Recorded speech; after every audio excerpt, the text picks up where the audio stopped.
Good, thank you. Thank you all again for joining us today. As always, I ask that you please silence your cell phones. There's always that one that goes off. My name is Muhammad. I'm the executive director here at the Jerusalem Fund and Palestine Center.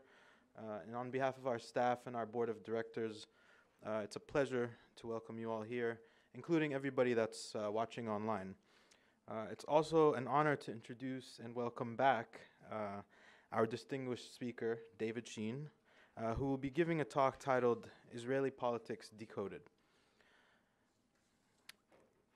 Gaza is eviscerated.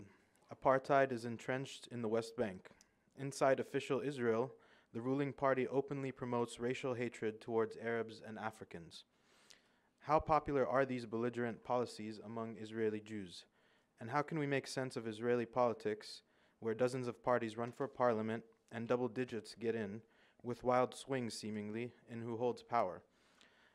Data visualizations of Israeli public opinion polls reveal patterns, while English translations of Israel's internal discourse reveal how those trends are expressed and experienced in our everyday lives. There are no easy answers here, but journalist and human rights defender David Sheen will give us an unflinching interrogation and a compelling analysis of the state of Israel-Palestine under Trump and Netanyahu. For those who don't know about David Sheen, he is an independent journalist born in Canada and now reports from the ground in Israel-Palestine for outlets like Middle East Eye, The New Arab, and Electronic Intifada. His work focuses on racial tensions and religious extremism, and in recent years he has lectured on these topics at dozens of US universities and over half a dozen European parliaments. In 2017, the Irish human rights group Frontline Defenders recognized Sheen as a human rights defender for his reporting. You can learn more of his great work at his website, www.davidsheen.com. David will speak for about 40 minutes, after which we will have a Q&A session. We ask that you please wait for the mic to come to you before you ask your question, so that everybody online can also hear. And we also ask that you please keep your questions, actual questions, and brief to the point. For our online audience, you can also tweet your questions to @PalestineCenter. Please join me in giving a very warm welcome to David Sheen.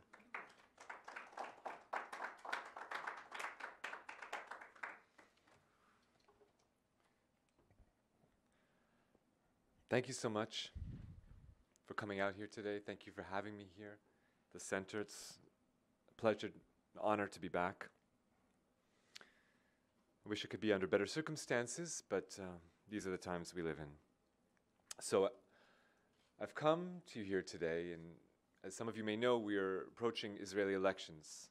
They'll be held on April 9th in just a couple weeks.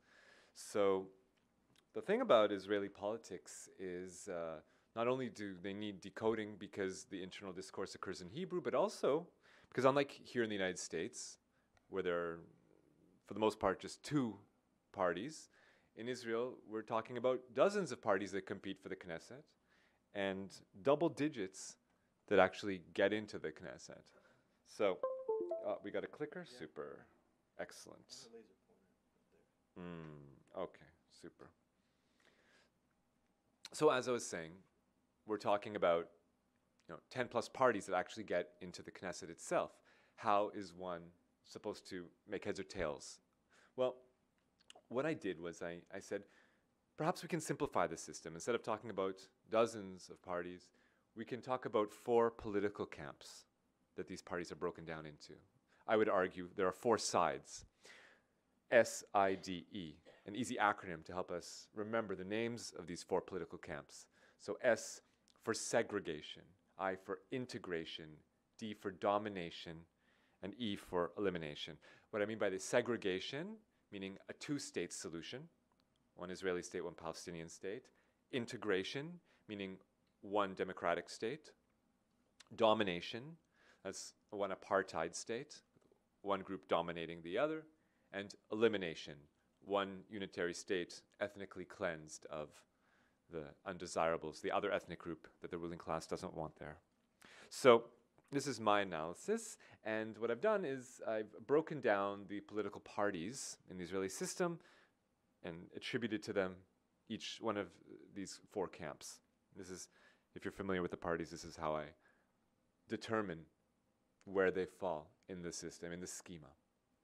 And I decided to see if it was possible to measure the relative support given to each of these four camps.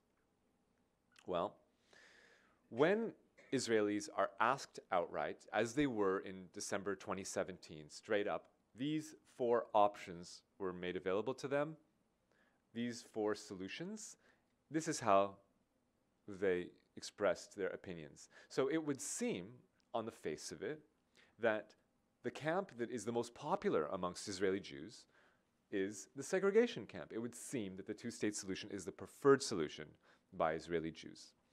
But as soon as we interrogate that statement, it starts to fall apart very quickly. And I'll tell you what I mean by that. In that very same Hebrew University poll that was conducted, they asked them, well, okay, if you ask them just straight up, do you support the establishment of a Palestinian state alongside Israel, known as a two-state solution, then support for that, as you see, the plurality of support is for that solution, over 45%.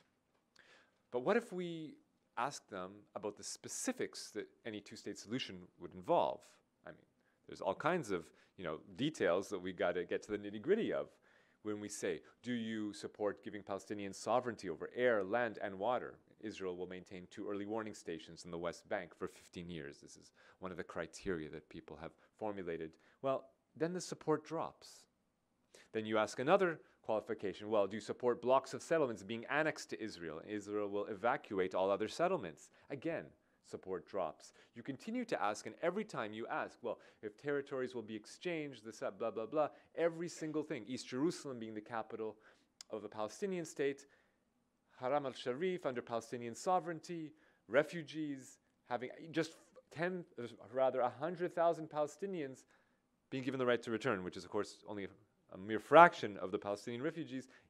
We're seeing that the support for the two-state solution, when you actually ask people what the real solution would look like on the ground, fewer and fewer and fewer people, it's under 20%. At this point, the vast majority of Israelis oppose the conditions for a two-state solution. So it would seem to be deceptive if we assume that Israelis overwhelmingly support two-state solution. We'd be dead wrong in making that assumption.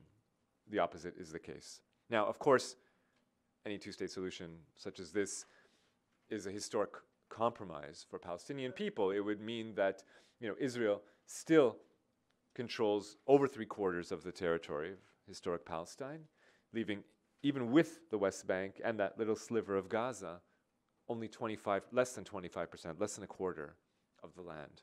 So, but even this historic compromise, giving Palestinians less than a quarter, still the vast majority of Israeli Jews, refuse to sign off on such a deal. That's problematic, to say the least. Now, it gets worse when we ask those Israeli Jews, okay, let's say we take the two-state solution off the table, and realistically, let's admit it, it's no longer possible. We've gone through half a century now or more of colonization of the West Bank. So at this point, the Israeli government has made Swiss cheese of the West Bank. These are Bantustans. This isn't a contiguous state. So most people would say that it's no longer possible to have a two-state solution. But let's say we accept that reality and take it off the table. And then we say that all that's left is either a one unitary state, a one democratic state, or a one apartheid state or one ethnically cleansed state. And then you ask Israeli Jews, if two-state solution is off the table and there's only one state left, what would you prefer? Democracy or apartheid or worse? And sadly, only a quarter of Israeli Jews would prefer that one state to be a democratic one, the yellow. And as you can see, about 2/3 of Israelis would support either apartheid or an ethnically cleansed state altogether. So these numbers are quite troubling, to say the least. Now, another way of looking at this is, okay, we can ask Israelis how many states they want to see or what kind of state they want to see. Another way to ask them is by inquiring about the ethos. So I've named these camps: segregation, integration, domination, elimination. What if we ask them about the ethos that involves? Do you support the domination ethos? Do you agree or strongly agree that Jews deserve preferential treatment, to be citizens plus, in other words, for there to be an apartheid state, for there to be for Jews to have more rights, explicitly so? And in fact, 79% of Israeli Jews, in a Pew poll just conducted a few years ago, say that they agree or strongly agree Jews deserve preferential treatment. 79%, the vast majority. That's the ethos of the domination camp. When we ask Israeli Jews, do you agree with the statement that Arabs should be expelled or transferred from Israel? So, do you support ethnic cleansing? Sadly, I'm sickened to say that 48%, almost nearly a half of Israeli Jews said, yes, we support ethnically cleansing the country of Palestinian people. And these are the numbers we see when we ask them those specific answers to those specific questions. Now, what if we take those four camps, take the Israeli parties? As I said, I've placed them in each of those camps, and we see how many seats they have in the Knesset, how many votes they get popularly, and we see that it nearly mirrors the results we had when we asked them about the ethos. We see, once again, that when we map out the parties, that the vast majority, the camp with the most power in Israel, is the domination camp, by far. They are in the driver's seat. And in the shotgun position, the second largest camp is the elimination camp. And we see that the democratic camp, so-called, the two-state solution, the segregation, the one-state democracy, integration, they're just infinitesimally small. They're just teeny-tiny fractions of the electorate. So depressing, to say the least. Now, some folks watching at home or here in the audience might say, I don't know if I can sign off on that, David. Well, I was on board for the first bit, but now that I'm looking closely at your definitions, you're trying to tell me that the Labour Party is in the domination camp? I think that's a misnomer. Why are you classifying them in that way? Now, with Netanyahu and the ruling Likud party, that's fine. I'm willing to go play along with you there, because it's I'm sure you don't need convincing. Netanyahu's consistently saying stuff that's in line with the domination ethos. Just a year and a half ago, he said, "We are here to stay forever. There will be no more uprooting of settlements in the land of Israel." He says this, on the 50th anniversary of the establishment of the settlement, or the conquest of the West Bank, rather. So, I mean, there's all kinds of quotes, but here it's just explicit. We will stay here forever. And a couple months later, we have not just Netanyahu himself, but the ruling party itself, Likud party, votes to support the resolution saying that they support to allow free construction and apply the laws of Israel to all liberated areas in Judea and Samaria. So the party is explicitly embracing apartheid, the annexation of the West Bank in its entirety, all liberated areas. So, okay, no shocker. The Likud party is apartheid party, but is it fair to say that also about Labour Party of David Ben-Gurion? Oh, so cute, David Ben-Gurion. How can we call him an apartheid? Well, let's be honest. I mean, let's call a spade a spade. This is the Labour Party that perpetuated the Nakba in 1948. It displaced hundreds of thousands of Palestinians and did not allow them to return after the fighting to their homes, to their villages, their fields, their vineyards. And this is the same Labour Party that perpetrated the Nakba, that conquered the rest of mandatory Palestine, the Gaza, the West Bank, East Jerusalem, Golan Heights in 1967, and folks in those regions have been living under occupation ever since. This is the same Labour Party that sponsored the settlement movement. This is the same Shimon Peres, that gave his support to the settlement movement, that signed off on it. This is the same Yitzhak Rabin Minister of Defense that crushed the bones of Palestinians in the First Intifada. Now, okay, fair enough. It was the Labour Party who did sign the Oslo Accords and with Yasser Arafat, the PLO, legit. But keep in mind, that was not a policy initiated by the Labour government. It was actually negotiated by Yossi Beilin, all right, who was a deputy minister. He worked it out on the side. Then, once they'd already gotten to that point where there was something to sign, then they brought it to the Labour Party ministers. At that point, it was a fait accompli, so he convinced them to take it on. But that was in 1993, and within 10 years, the Labour Party had abandoned these policies. They had rejected a real two-state solution, and Yossi Beilin, who had put that deal together, he left the Labour Party and joined Meretz. He led Meretz by 2003, and that was the only segregationist party, or in my mind, the only Israeli party that actually supports a two-state solution. So he realized the Labour Party was no longer going to even consider that proposal, and he left them realizing it was a hollow promise. So no, we cannot consider the Labour Party a two-state solution supporter. This is the current Israeli government, voted in 2015, just 4 years ago. Now you'll notice with Netanyahu at the center and his ministers surrounding him. And who is that? In the front row, on the far right, none other than Avi Gabay, the leader of the Labour Party, who's now saying he wants to replace Netanyahu. He wants to take over his position as the opposition to Netanyahu, the resistance to Netanyahu, when at the beginning of this very government, he was a minister in Netanyahu's government. So I'm not convinced that now you are going to, steer Israel out of the direction it's going down in towards a two-state solution. Just look at some of the quotes he's made in recent years. Avi Gabay saying about Jew-only settlements in the West Bank that they are the beautiful and devoted face of Zionism. Well, if that's the beautiful face, I don't want to see the ugly face. He says, if a peace deal is made, why do we need to evacuate settlements? Keep it as it is. He says on including Palestinian parties in any future government coalition, he says, we will not share a government with the joint list, period. Okay, they're not even legitimate partners.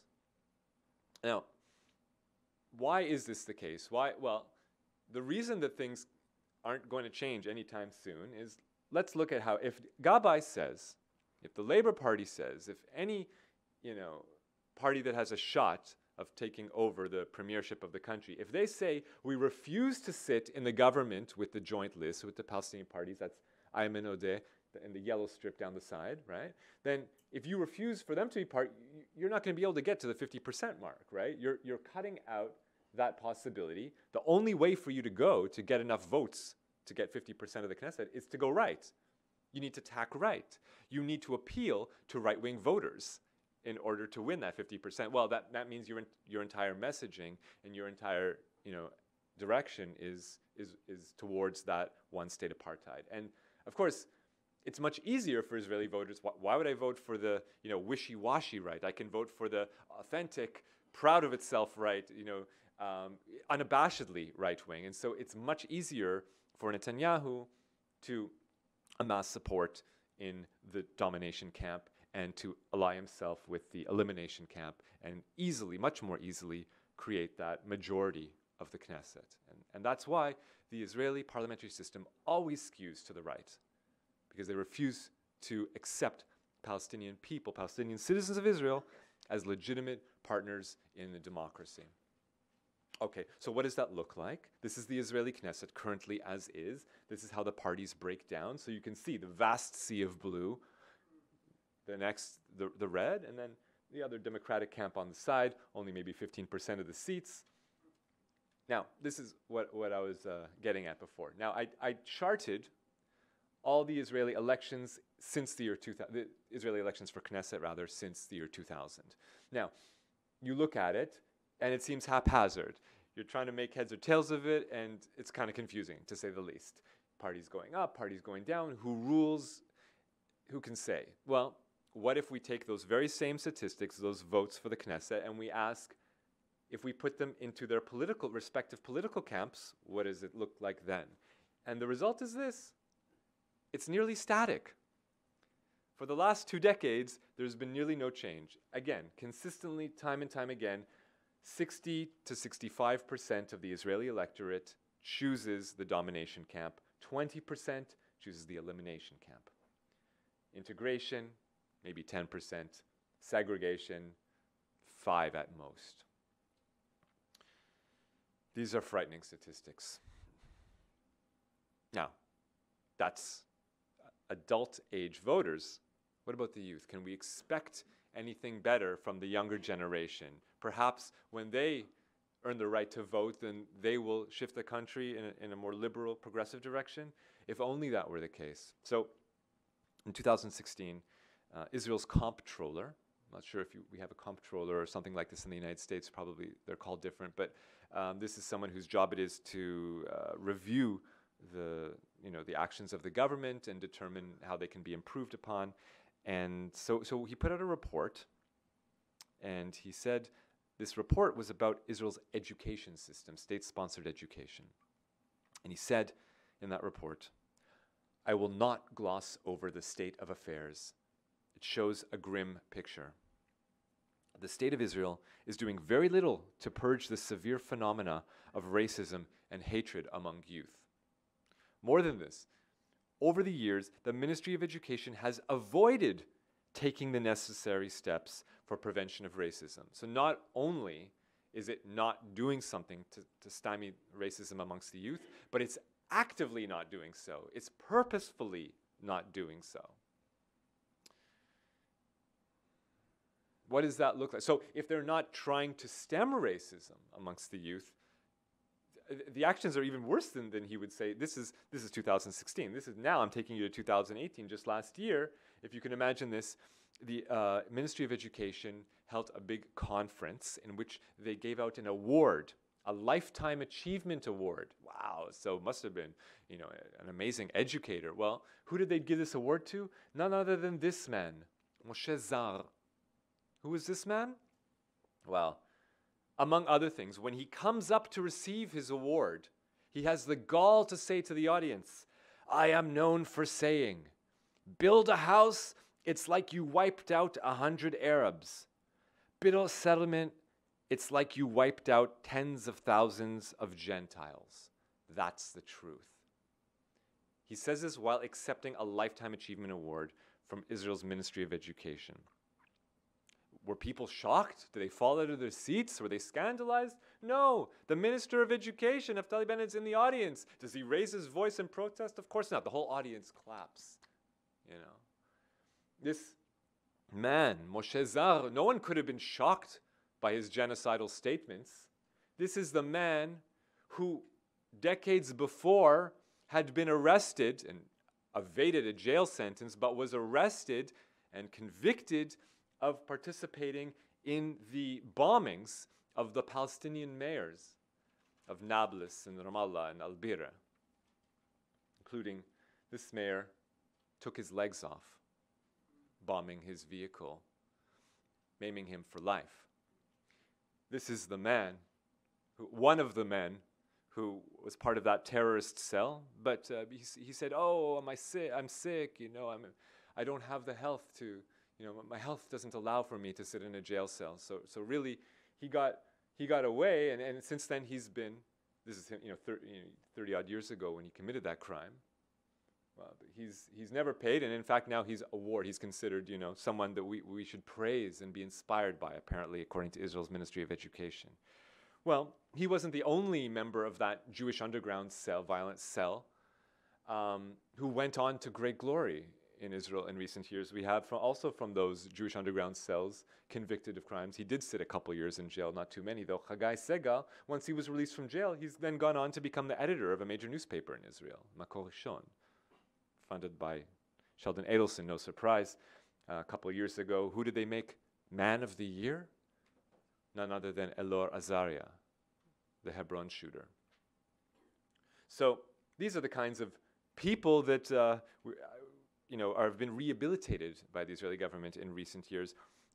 Another one of those terrorists of the Jewish underground, Yehuda Tzion. Why was he caught and convicted?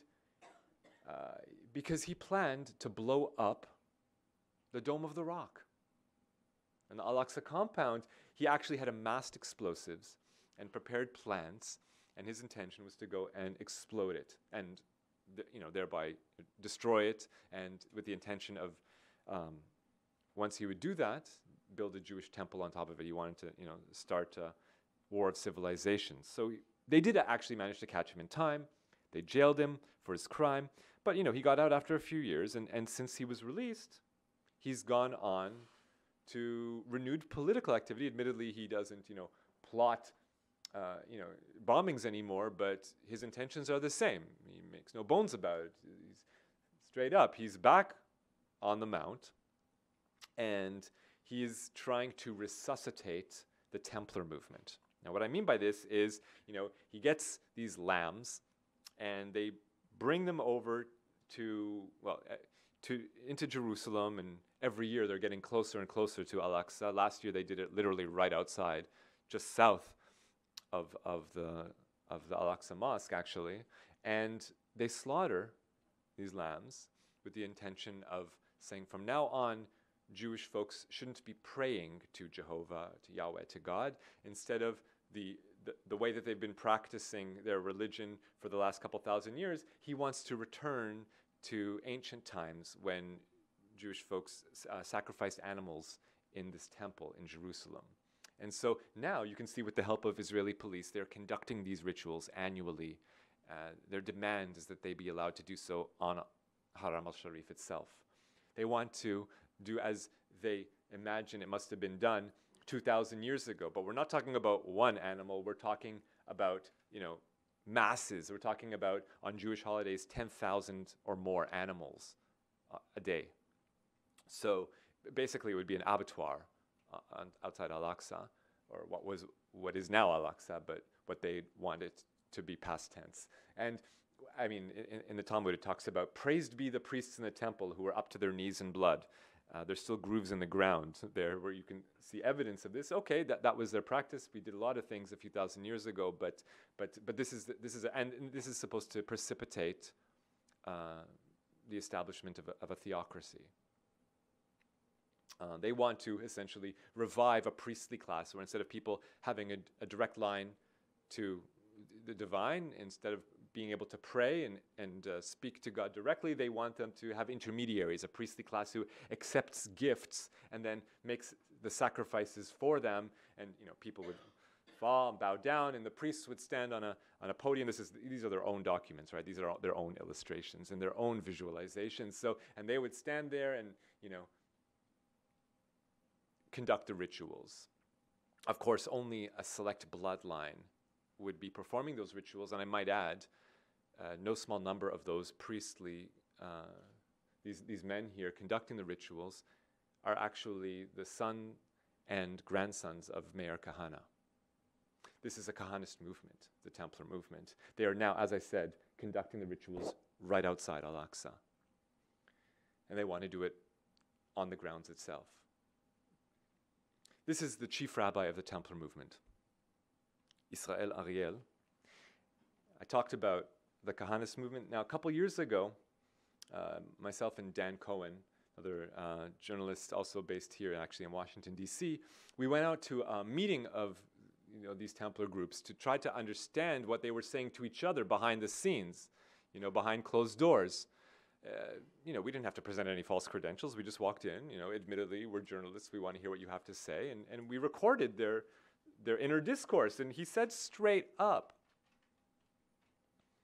we will conquer Iraq, Turkey.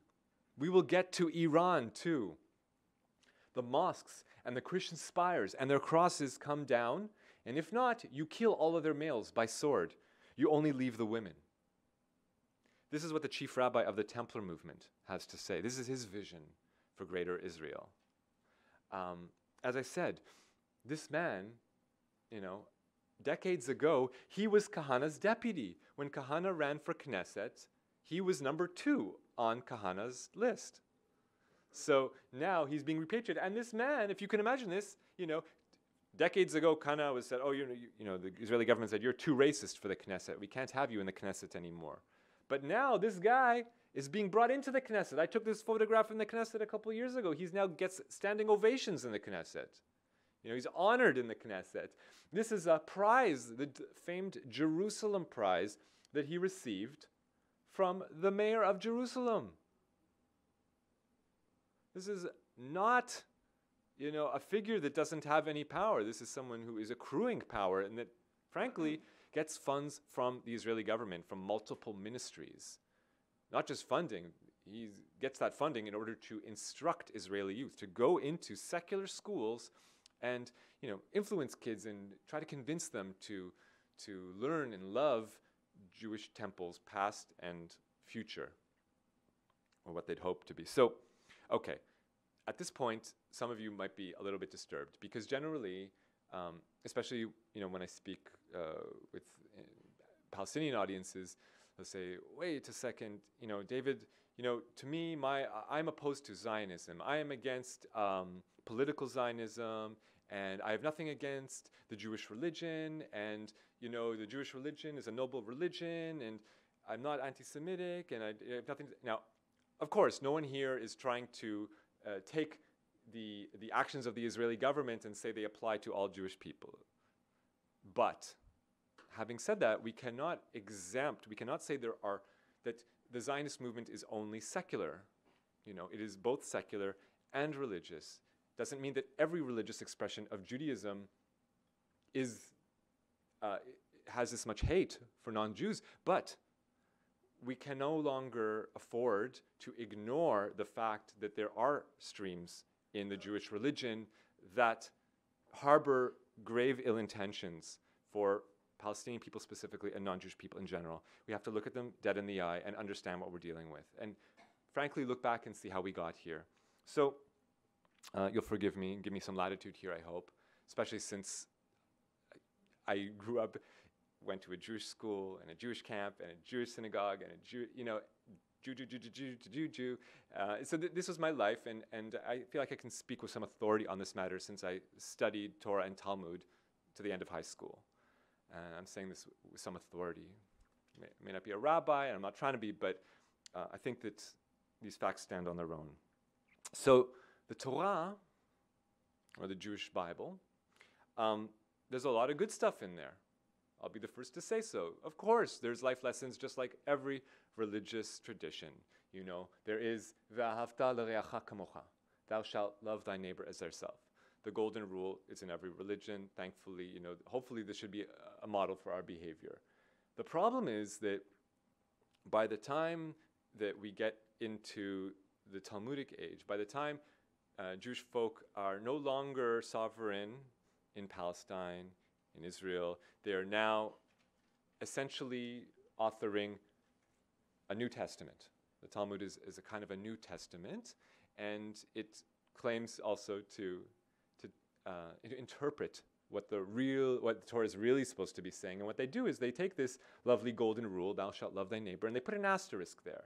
And they say, yeah, that part where it says love thy neighbor? Neighbor doesn't just mean neighbor, it actually just means a fellow religious Jewish man. That's who you're supposed to love as yourself. So, this is how you're supposed to interpret it. And you know how it says in the Torah, in Numbers, when one law shall be both for you and for the stranger who lives with you? Equality under the law, basic democracy, we would hope. So, when it says that in the Torah? Well, we need to put an asterisk there because stranger actually means someone who converted to Orthodox Judaism. So they completely invert the meaning of the word to say, no, only Jews need to be treated equally, non-Jews don't need to be. This is how the Talmud has inverted and perverted, in my opinion, some of the teachings of the Torah. And I don't mean to say that this is unique to Judaism, far from it. We could talk at length about the failings of Christianity and Islam. In every religious tradition, we can criticize them. No tradition is exempt from criticism. But we're here to focus on this tradition that is influencing politics in Israel, and the dominant one is Judaism at this time. So that's what I'm focusing on. And the way that we understand that tradition in Israel is by looking to the most authoritative. How do Orthodox Jews today determine what is Jewish law? The way that they do so is by referring to this man. I don't know if you would be familiar with him. It is. Good guess. This is the 1 shekel bill. And we no longer have a 1 shekel bill. We're now working with coins. Thanks to inflation, this is, it's only worth about a quarter American. But back in the day, we had the 1 shekel bill. Maimonides was on it. This is Moses ben Maimon. He's a rabbi approximately 1,000 years ago now. And to get a sense of how authoritative he is, this is a famous saying in Hebrew, Moshe ad Moshe lo kam ke Moshe, meaning from Moses of the Bible, from the time of the original Moses, the lawgiver Moses, who gave us the Torah, to the time of Moses Maimonides, there were none greater, there were no other rabbis as great as Maimonides. So he's the after the lawgiver, he is the most after the Torah, he is the most authoritative interpreter of the Torah. What he says goes. What he says is Jewish law is followed. So we must look to what he wrote.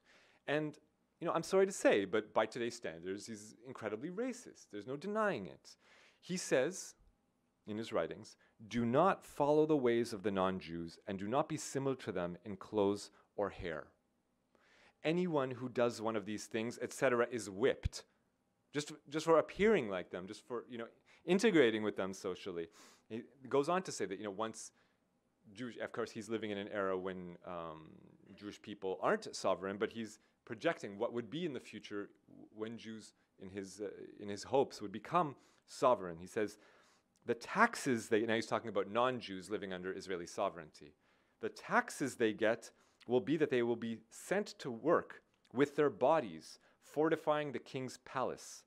The labor they get will be that they will be despised and humbled low, and they won't raise their heads among Jews. They'll keep their heads down. They'll accept their inferior status.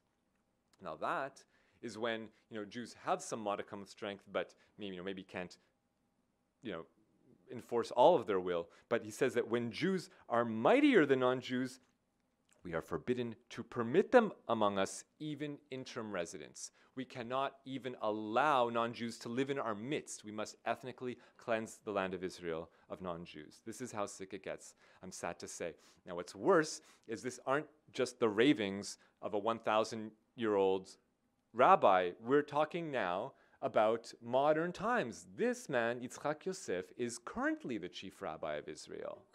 And what he just said a couple years ago in his weekly sermon was, first of all, you should also know this Yitzchak Yosef not only is a chief rabbi, he's also chief rabbi, the son of the chief rabbi. His father was previously the chief rabbi of Israel, the dynasty, so a very powerful rabbi from a very powerful family. And he just says a couple years ago, quote, according to Jewish law, it is forbidden for Gentiles to live in the land of Israel.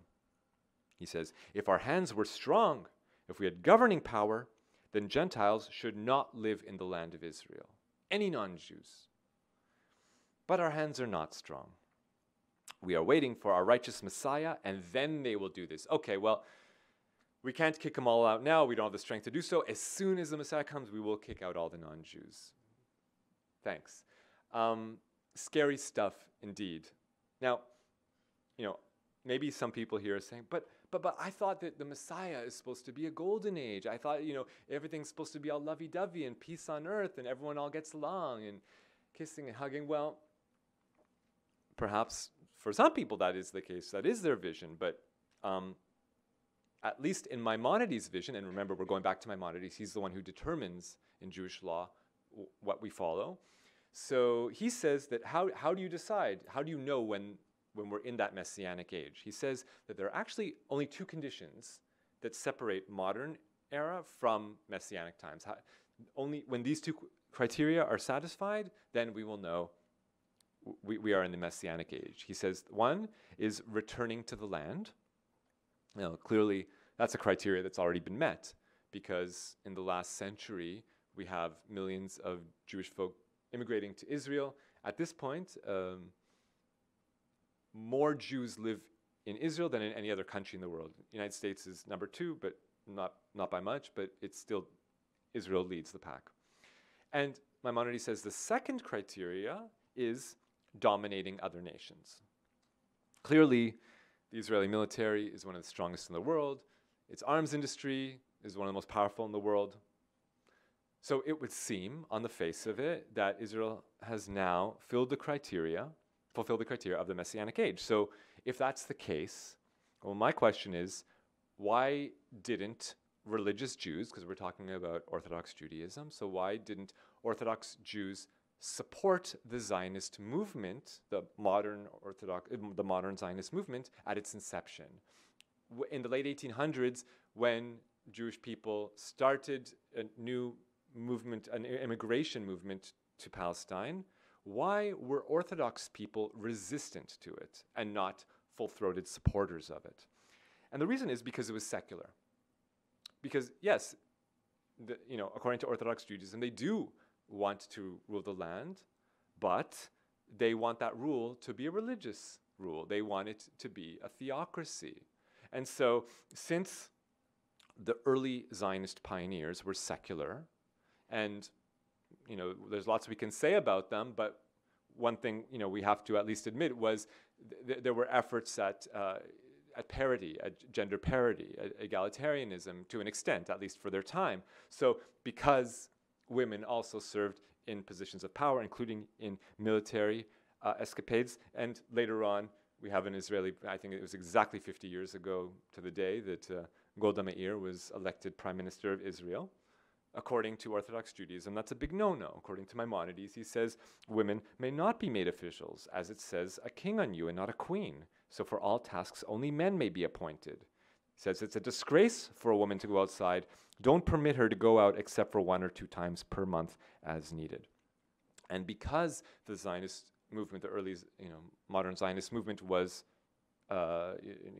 treated women with some measure of equality, so that was the reason that the Orthodox Jews at that time, we're now going back 100 years ago, were hesitant and did not want to support the modern Zionist movement. Now, that's the majority of Orthodox Jews. But now, in the present tense, there still are ultra-Orthodox Jews who oppose Zionism and who stand in solidarity with Palestinian people. We see this sometimes in protests. You see people wearing the traditional hats and the side locks and the beards and the black coats of Orthodox Jews with Palestinian flags, Free Palestine.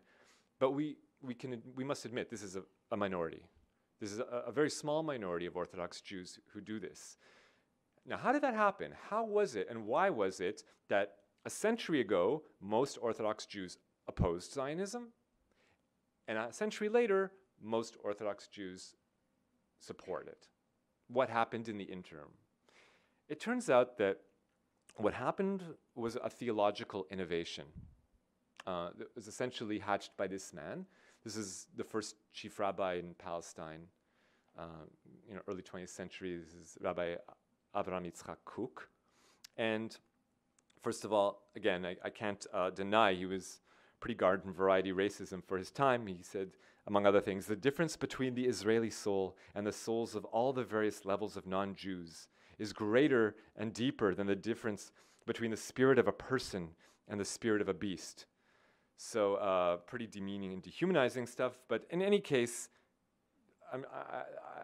what we're focusing on here is his vision of Zionism. Now, what he says, his theological innovation is, he says, transformed into the shofar of Messiah, Hitler and their ilk are awakening redemption.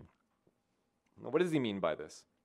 This is what he's talking about. Now, in Jewish tradition, the idea of the Messiah, they say, is that the Messiah will come into Jerusalem on the back of a donkey, and that an angel will herald the coming of the Messiah and call out to people, the Messiah is coming. This is the tradition. So Kook comes in, and he wants to sweep up Orthodox Jews into the fold and bring them towards Zionism. So what he says is, this is, by the way, incidentally, this is like a New Year's poster that Jews would send one another, just like people send Christmas cards on Christmas. So this is like a New Year's card one Jew would send another. From 100 years ago, you can see the art. So this is how Jewish folks understand the concept of Messiah. So Kook comes in and he says that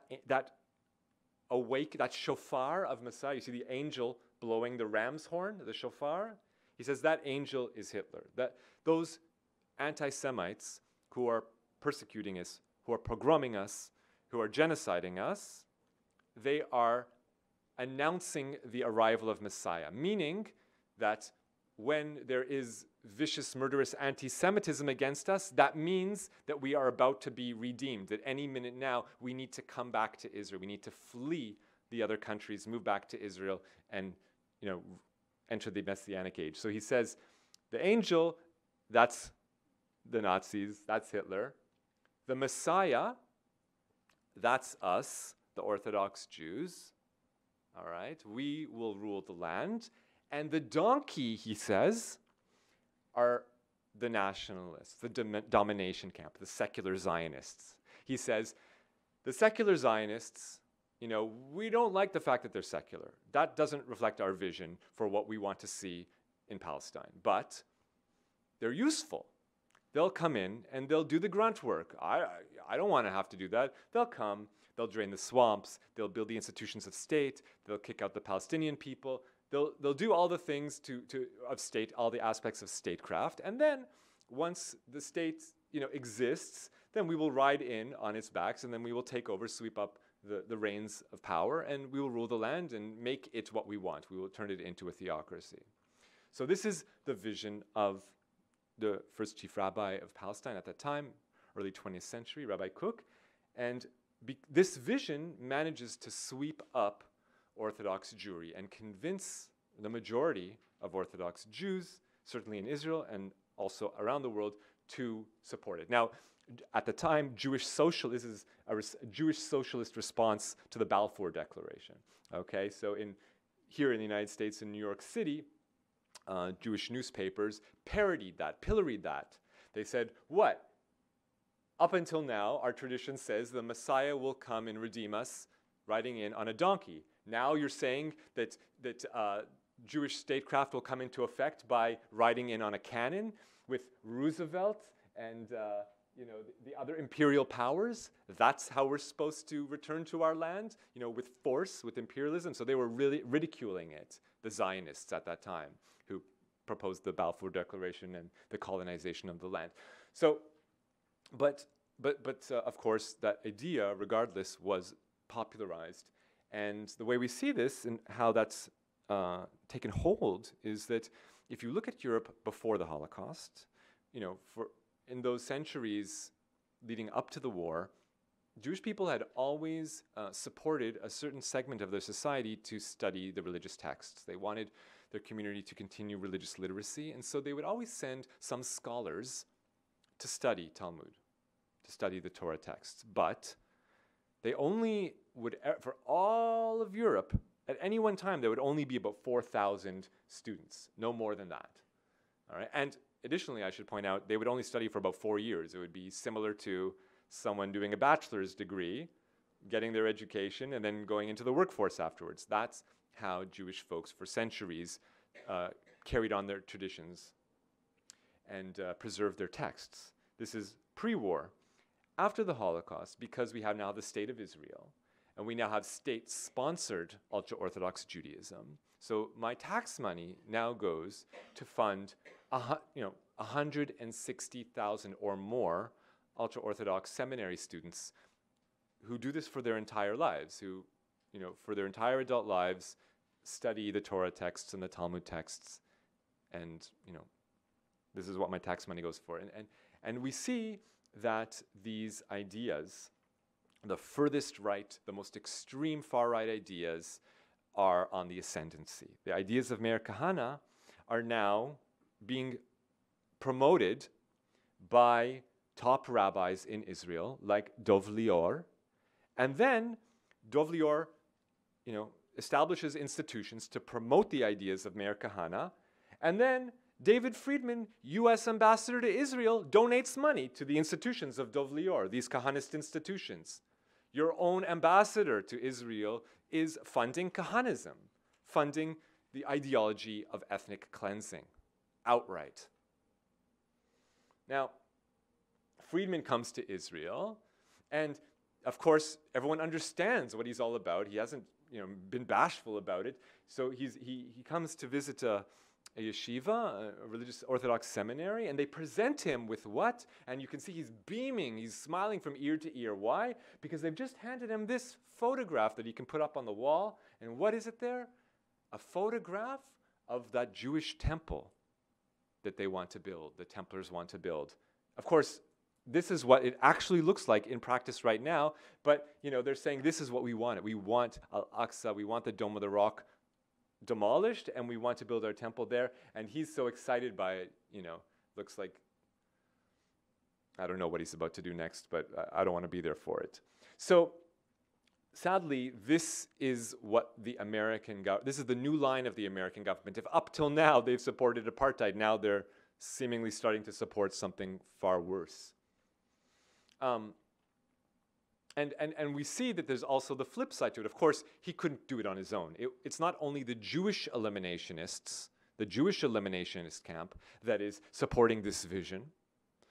Because when, just a few months ago, the American government is opening its new embassy in Jerusalem, right? So who do they get to deliver a benediction, to bless this new embassy, so-called? But John Hagee, the Christian eliminationist camp. So Friedman, he also, the irony is that they are now, giving life to this donkey's Messiah concept. So how do I mean this?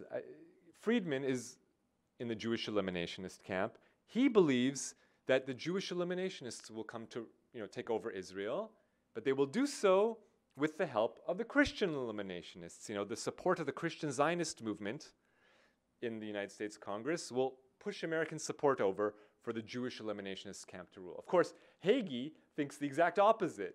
He thinks that first the Jews will come to rule Israel, and then he will ride in on the backs of the Zionists, and then the Christian fantasy will come, into effect. And he also himself has choice words to say about Hitler. God says the hunters shall hunt the Jews to get them to come back to the land of Israel. What Hitler did in the Holocaust, Hitler was a hunter. So the same sick ideology saying, because of the Holocaust, so therefore the Jews are going to come back and then take over the land. And of course, he doesn't bear any, I prefer not to receive his blessings, because what he wants to see is not for Jews to have sovereignty. He wants Jews to suffer the worst possible tortures. His vision for end times, what he wants to take place, is for Jewish people to die en masse, for them to be genocided, for the angels of death to come down and wipe out the 99.9% of the Jewish population, and not only in their lives to be tortured, but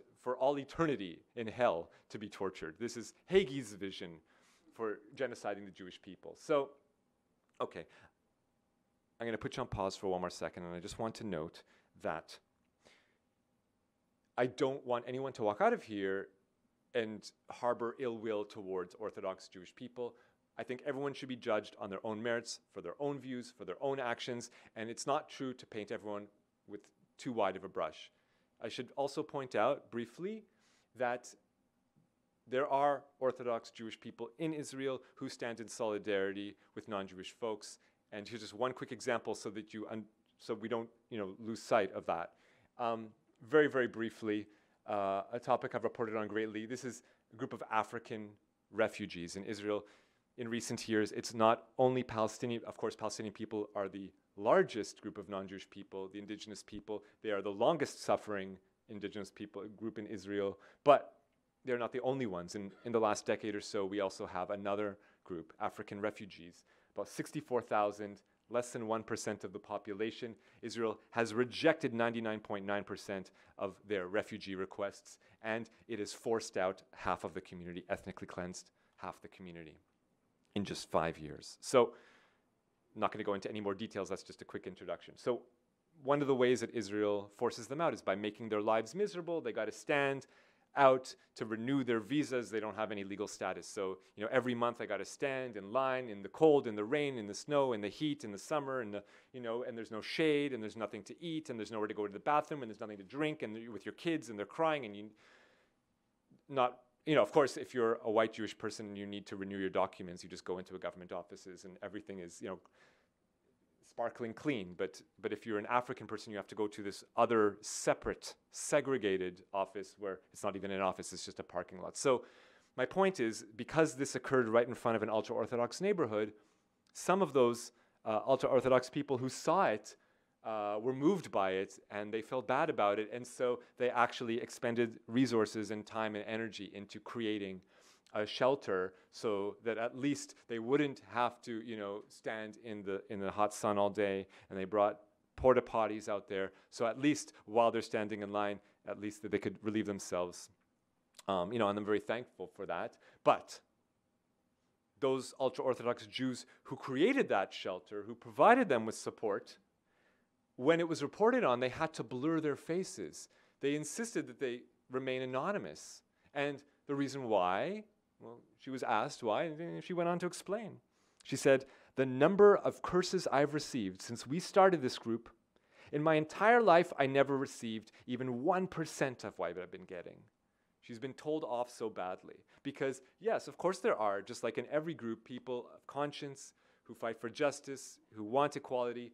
Unfortunately, when people in Israel do so, they are despised for doing so. And this is the kinds of reactions they get from the community. She didn't go into any details, so we don't know exactly what she's talking about, but it's not hard to understand, because when another group of people, another group of Israeli Jews, specifically Holocaust survivors, Jewish Holocaust survivors of the Nazi Holocaust, who, since World War II, immigrated to Israel and have spent the last decades of their life in Israel.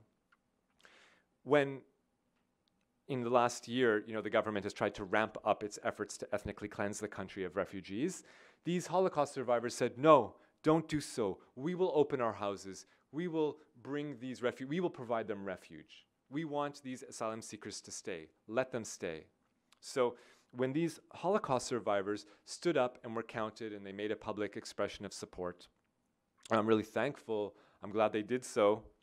But when they did so, and when it was reported on, these, sadly, sickeningly, were the responses that they received, that Israelis replied to in their own names, connected to their own social media accounts. They wrote, "In the Holocaust, I bet their parents helped the Germans. Get the hell out along with them. We don't lack for Jew haters in this country. Too bad with them, Hitler didn't finish the job. I wish upon you an ocean of venereal diseases. May you experience rape and violent attacks. May an infiltrator split your body in half. I'd like to commit a Holocaust on all the leftists. Drink your blood and F your women."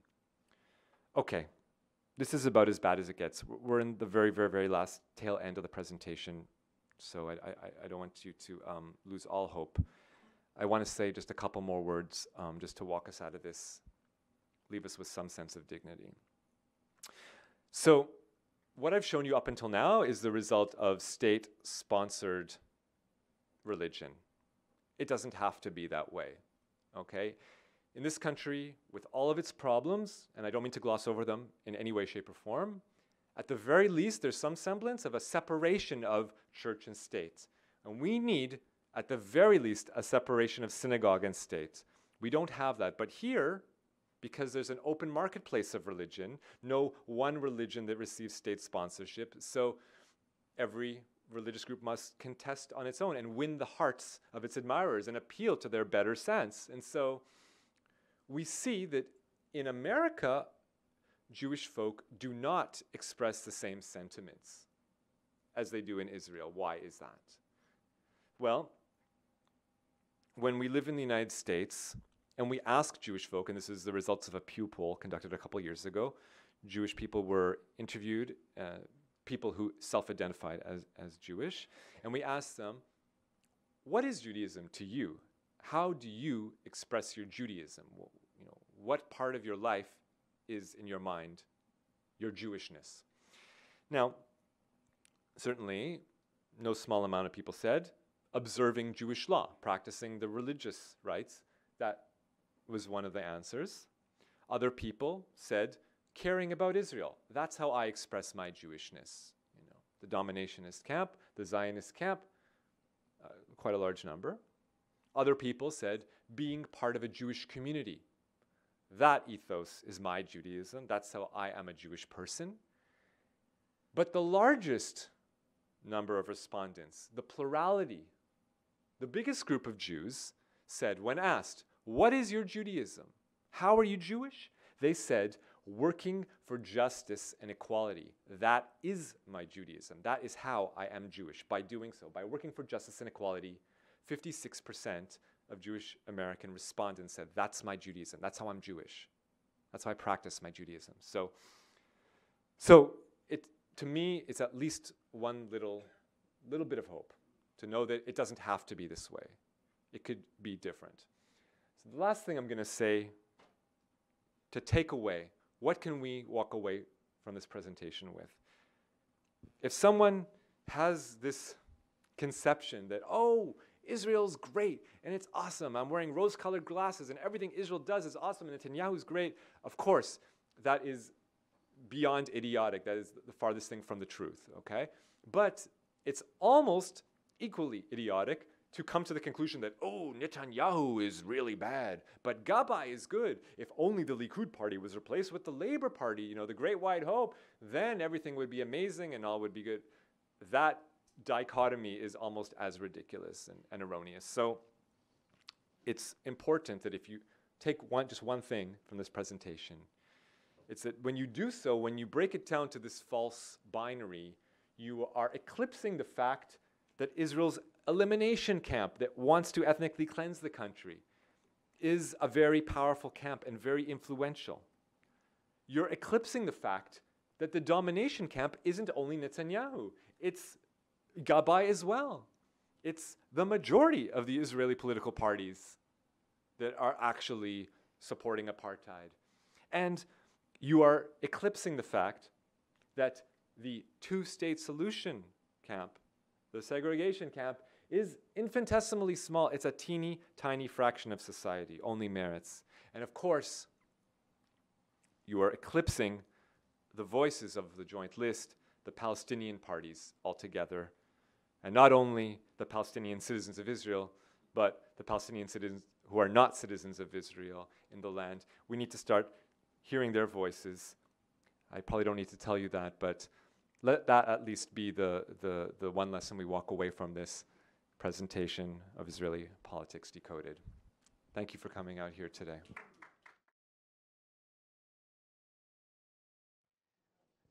David, if your political analysis remains reasonably constant, and as I understood it from the thrust in education, a new generation will reflect that distribution. Where's your hope? Well, I'll be honest, I don't have a lot of hope. There are small sparks of hope, but it's dwindling. I wish I'd prepared better to come up with an answer, but I don't have a lot of hope. I sometimes think that maybe what I'm doing won't help the situation on the ground now. Maybe in 100 years, you know, some other nation will fantasize about creating an ethno-state, and they'll debate it amongst themselves, and then they'll somehow come across my writings and my videos, and they'll be like, oh my God, look how that experiment went horribly wrong. Let's not make the same mistake as the Zionists of the 20th and 21st century. You know, I'm hoping at least if I can't, you know, stop this historic wrong, that maybe in the future it'll do some good. But in terms of today, there's precious little that gives me hope. Of course, I think that part of the problem is that in Israel, Israeli folk read Hebrew media, and so there is a groupthink where if almost all the sources of information that you receive are from, you know, other people who support your, you know, state-sponsored ideology, then how are you even going to be exposed to other ideas?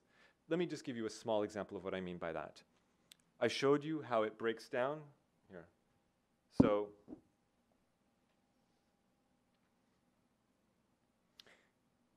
the domination camp has newspapers who toe that line. The eliminationist camp too. Also, the segregation, the two-state solution. We have Haaretz. We do have a liberal Zionist newspaper in Israel, but the circulation of that newspaper is as small as the percentage of votes that that party gets in the Knesset. Very, very small is their circulation, read by very few. But the point is, there isn't even an integration camp media. there's no media that, let's say, is based on the concept of one person, one vote, equal rights for everyone. There is no media company, not in Hebrew, not in English, not in print, not online.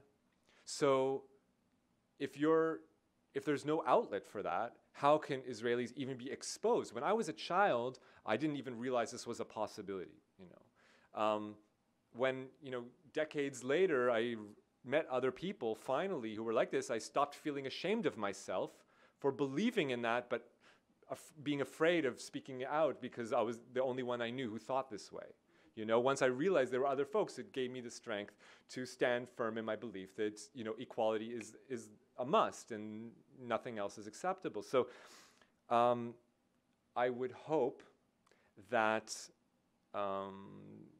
folks like yourself and maybe some other folks would somehow we can help found a media outlet that will give voice to the stories that are censored by the other media outlets because they don't correspond to the vision that they want to see in Israel-Palestine.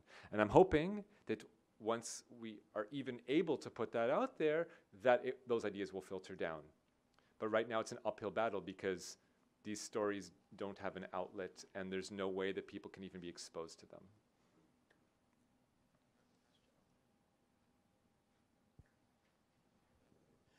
Thank you very much.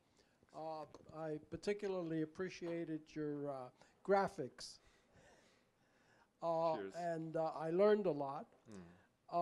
I've got two kind of related questions. Okay. And that is, when Israelis are polled about their opinion on something or other, is it really what they're being polled about preferences? In other words, if the situation, they might like one outcome over another one. If, let's say, sufficient pressure was put on Israel by the outside world, and the pressure on Israel is increasing, and I think the situation in the U.S. is kind of an aberration. We will revert to a better policy.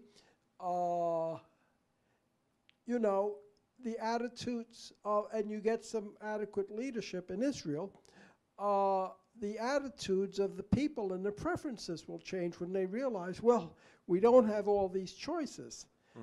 We're not going to be able to expel the Palestinians, and plus Israeli Jews, I think, are getting older. Palestinian Arabs, Palestinian Israelis are younger, and the trends just don't look very good. And secondly, you quote all these, I guess it's fair enough to call them wackos, extremists, going back 1,000 years ago. Persecuted people frequently have extremist dreams and so on about what they will do when they turn the scales and so on. So my question is, how significant, what is the percentage of Israelis that think in these crazy kahanas, and so on and so ways? Okay, well, you're right. I think that part of these revenge fantasies, emerge from the Israeli journalist Sefi Rachlevsky talks about the crying on the pillow syndrome. He says that a lot of these hateful writings emerged from Jewish folks who had been persecuted in parts of Europe and said, "Oh gosh, they ruined my life, and I'm going to get revenge. I'm going to get back at them." And it's okay to have those revenge fantasies. We have movies like action movies. I don't know, Pulp Fiction, Inglourious Bastards, of revenge fantasies, and it's okay to engage them, but leave them in the realm of fantasy. Don't put them in the realm of theology, where this becomes your moral code. That's the problem. Of course, we have reformist streams in Judaism as well, but sadly, this is you ask how large of the population. Well, this is what I said. They're the second largest political camp in Israel. In terms of political seats in the Knesset, they have about 20%. But in terms of when Israelis are polled, how many of you support ethnically cleansing the country of non-Jews? They say 48% says yes. So, and unfortunately, we can count it in other ways. I mean, when the youth are polled, you talked about the youth, is it going to get any better? You know, one of the things that I've reported on and I've noticed is that every few years, Israeli youth, high school students, are asked, how do you feel about studying in a classroom with a Palestinian student? How do you feel about living in the same street or in the same apartment building as a Palestinian family, et cetera, et cetera? And we find that consistently it's about 50% of Israeli youth do not want to live in the same building, do not want to study in the same classroom, and that every few years the number of Israeli Jews willing to share a space with Palestinian people is actually shrinking.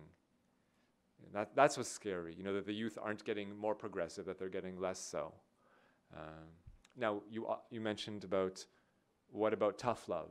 I'm kind of paraphrasing, but you said, you know, what if the United States reverses its policy and kind of stands more in solidarity with Palestinian people and refuses to give Israel carte blanche?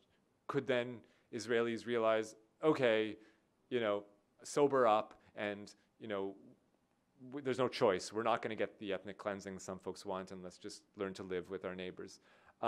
Yeah, sure, that would be amazing. I think that could be very beneficial if people stop allowing the Israeli governments to do everything it wants and willy-nilly and proceed with the colonization project and institute, you know, apartheid. Unfortunately, even the so-called liberal democracies of Europe, first of what few that there are left, it seems like the dominoes are toppling, and especially in Eastern Europe, but even Western Europe isn't secure anymore, seemingly. And so even those countries, on one hand, you know, ooh, human rights and blah, blah, blah. Meanwhile, they're still purchasing all kinds of Israeli weaponry. So it's hard for me to see that geopolitical change happening anytime soon. But of course, if it does, I'd be only too happy. Yes, it is kind of exciting to think that, you know, there are a few voices in the wilderness here in Congress after the most recent election of, you know, young women speaking out in solidarity and with other oppressed folks. So I'd like to think that could be possible. If you can make it happen here, please do so. Thanks very much. I think among many other things, it's very useful to draw the line from Maimonides to the Kahanists. Very recently, the Israeli Supreme Court overruled the Electoral Commission and threw Ben Ali out and put the joint list back in. Now, people like Michael Svard have tracked the descent of the quality and morality of the Israeli Supreme Court, but that was a nice decision. Can you comment at all on the role currently and prospectively for the court? Okay, I can say a few words. I'm not a legal expert, but certainly, you know, Svard certainly is an expert if there is one. And his analysis is on. I think that many people see the Supreme Court as the so-called last bastion of liberalism in Israel. And what seemingly seems to happen over and over is that, you know, the government will pass an incredibly racist law, and then, you know, eventually it comes to the Supreme Court. It's appealed to the Supreme Court, and the Supreme Court's like, you know what?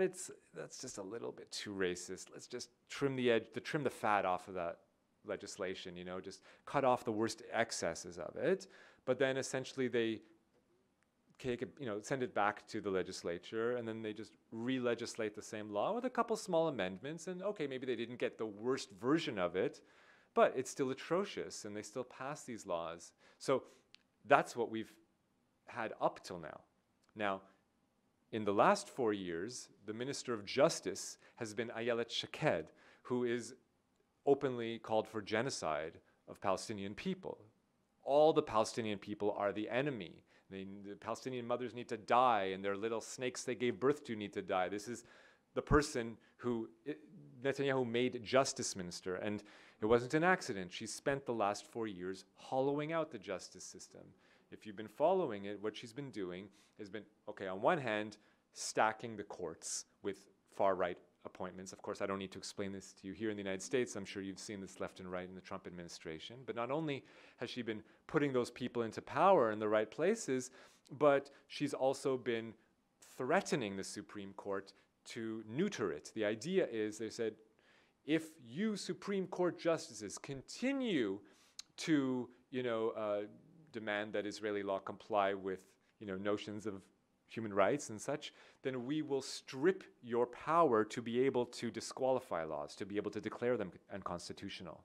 So, and it's not an empty threat. She has enough votes to do it, And what that means is that the Supreme Court justices now realize that they could soon be stripped of power, so that they've started to dial back their, the kinds of judgments. They've been hesitant to be, they weren't, in my mind, they weren't liberal to begin with, but now if they had any inclination to do so, they have less of it, because they're intimidated by the threat of losing all power entirely. So the Israeli justice system, far from perfect, and going downhill faster than ever. Very slippery slope. I'm quite concerned about it.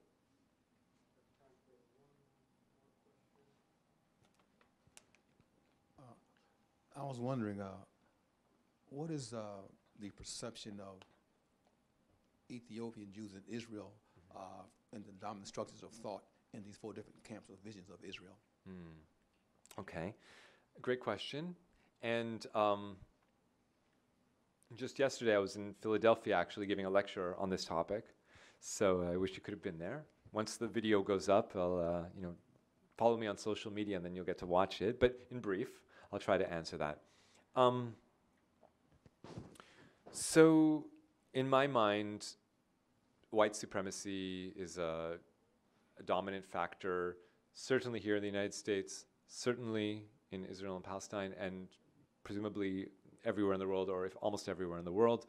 And in addition, of course, in Israel, there's not only white supremacy or pigmentocracy, people who think that the less melanin they have, the more rights they deserve, right? So besides that anti-blackness, there's also Jewish supremacy, the idea that if you're Jewish, you deserve more rights, or the more Jewish you are, the more rights, the less Jewish, the less rights you deserve. So those 2 matrices of oppression intersect in Israel. Sometimes they compound each other, sometimes they offset each other. What that looks like is that the black Jews from Ethiopia, suffer from white supremacy, but they have Jewish privilege. And then the non-Jewish black communities, African communities in the country, like the African refugees that I outlined earlier, that are from Eritrea, Sudan, they're about 50% Christian, 50% Muslim. So those communities suffer both from white supremacy and from Jewish supremacy. They're neither white nor Jewish, and so they receive the brunt of the discrimination. So what's the difference? I'll give you just a little glimpse of what's the difference between how black Jews are treated in Israel and how black non-Jews are treated in Israel. So January 2012, it emerges that an entire neighborhood in the Israeli city of Kiryat Malachi, all the neighbors secretly signed a pact. And they all signed that they all agreed none of them would sell their apartments to Ethiopians.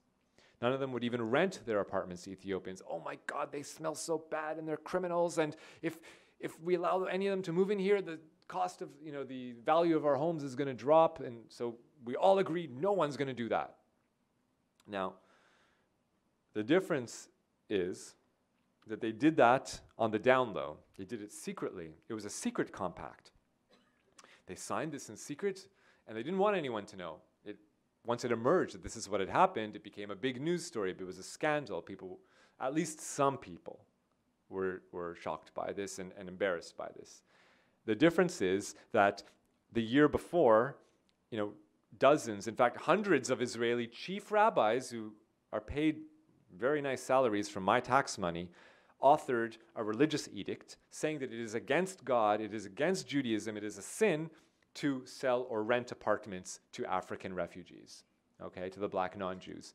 And when they did that, they publicized their edict. They published it openly. They were proud of it. They weren't embarrassed by it. Those rabbis didn't lose their salaries because of it. They weren't ejected from their positions. They went on to, retain their powers and their hefty salaries. So to me, that's the difference in the way that black folks that are Jewish and black folks that are not Jewish are treated.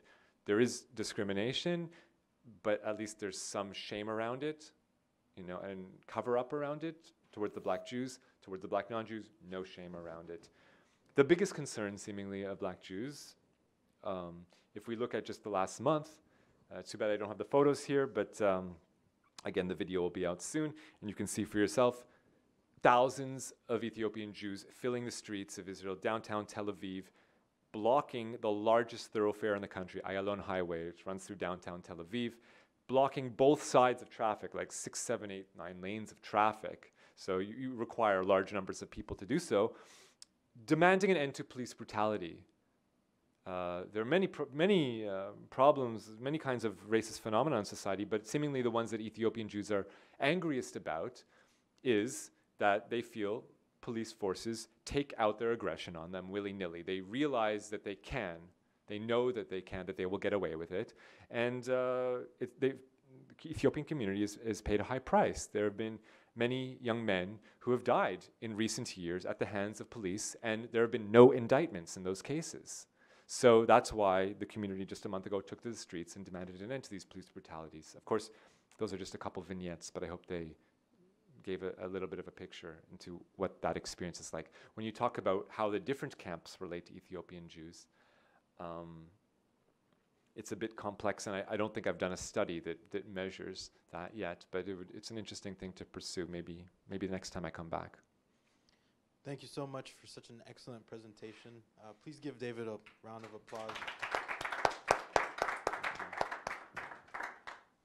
Thank you.